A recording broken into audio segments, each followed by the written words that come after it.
to different hawker center and trying different food. For example, today we have Indian food, and I like to compare it with different places and give credit to the store that cook the food. I think promoting the hawker food is a good idea to give more visibility to different food. But I like to enjoy the food itself. So each time I have something good, I would say good. Each time I have something not so good, it's just a personal preference. I don't really say bad things about them. So that's what I like about Singapore food. The hawker scene is amazing. I do this every week. I do this on a boat, so this is the background on my boat. Different environment for people to be eating food differently. I usually eat by packing it back instead of eating on site, although occasionally I do that. But packing it back is mostly what we do every day, so it's a fun part I enjoy. Okay, welcome to another episode of Breakfast on boat. So today we have coffee. This is a Yogurt Cafe from Ethiopia. A few rounds back we had this and we went on to try different beans. Fruity, lavender, peach, and berries. Exactly what's written in the package. We went to Ghim Moh Market this morning because we wanted to go to Adam Road Market. The store we wanted was closed. We went to Holland Avenue, the entire hawker center was closed. Interesting, we should check the schedule.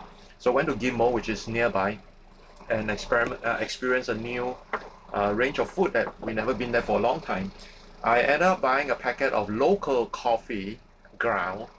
I want the beans, so they have Robusta and Arabica. It's only 100 grams for only $2.20, and that's the most expensive of all the beans. The rest are cheaper. So I'm gonna test that out the next time. Use a V60 and compare it with a $17 250 gram beans. So this would be roughly about $7-8 per 100 gram compared to a $2.20. So you see. Okay, today we have what? Oh, we have a lot. It's not a typical breakfast you see us having. This is a Indian. What he's digging into is called Appam. So inside this rice flour is like a little dome. Inside there is basically eaten sweet. So you have fresh grated coconut. Those are raw sugar and kind of a coconutty sauce over there. You can also have it with a light curry sauce. Then in front of me is Masala Dosa, also the same rice flour, except that inside they put curried potato with onions and carrots and green beans. So we can drizzle that with the sauce. Our master pairing it with ha cow. Siew I'm running out of space. It's like, okay, that's interesting. I'm running out of space. Give it a shot. And we also bought in Ghim Moh Market a very famous handmade Chwee Kuey. I think the appam is Appam. the sweet stuff. The sauce is for your masala dosa. Because when you try to eat the sweet stuff and then the curry, It it's doesn't like go. this masala dosa, so. It's alright.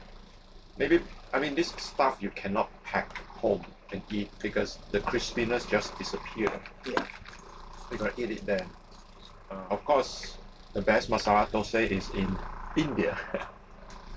Have you tasted it? All the time. Every morning, wake up, go down to the hotel, masala dosa. And it's always crispy on the outside. That's really nice. The coffee goes well with the Chwee Kuey.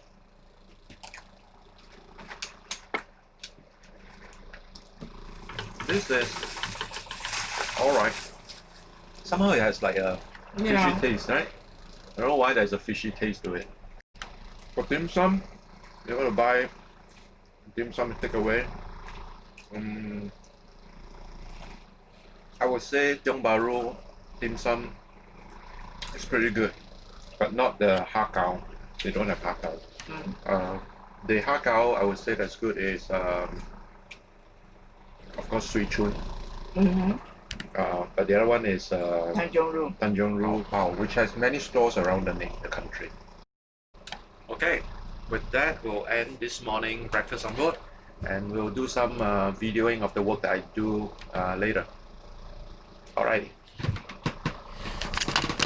After a heavy breakfast, it's time to do some work. Today, I'm planning to climb the mast to hang up some Christmas lights. To prepare to climb the mast, I need to put on a harness.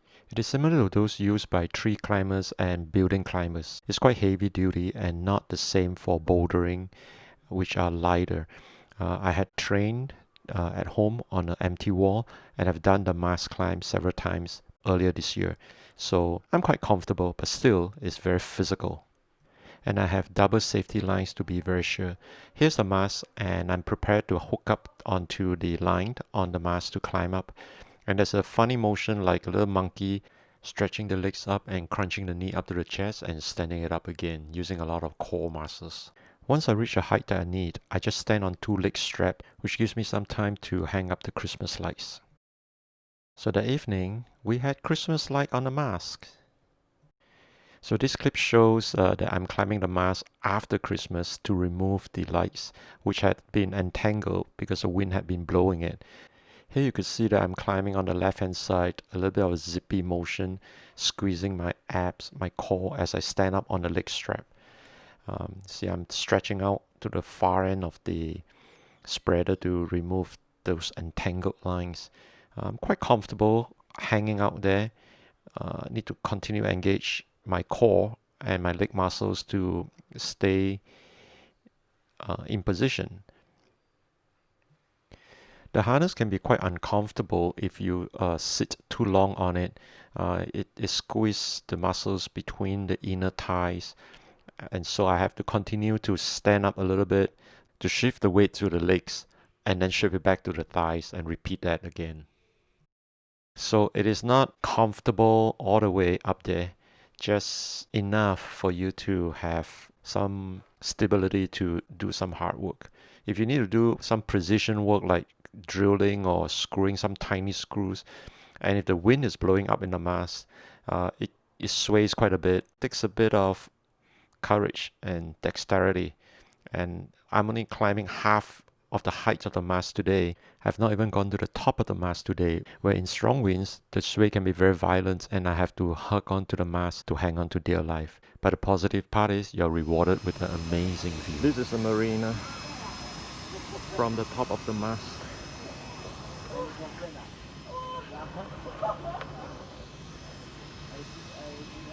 360 view.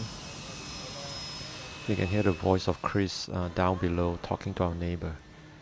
And up here, I'm hanging onto the ropes as well as holding onto the camera. I dropped the camera once and was fortunate that it landed on a deck and not into the water. And the view from the top, seeing Kris standing at the deck, working and keeping a lookout for me.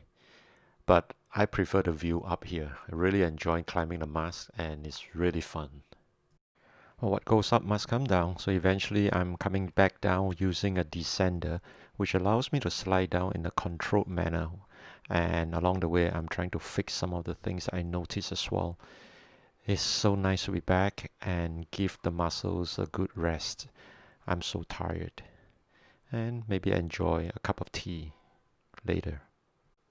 After a hard day's work, I was rewarded with the amazing view, the sunset from the deck.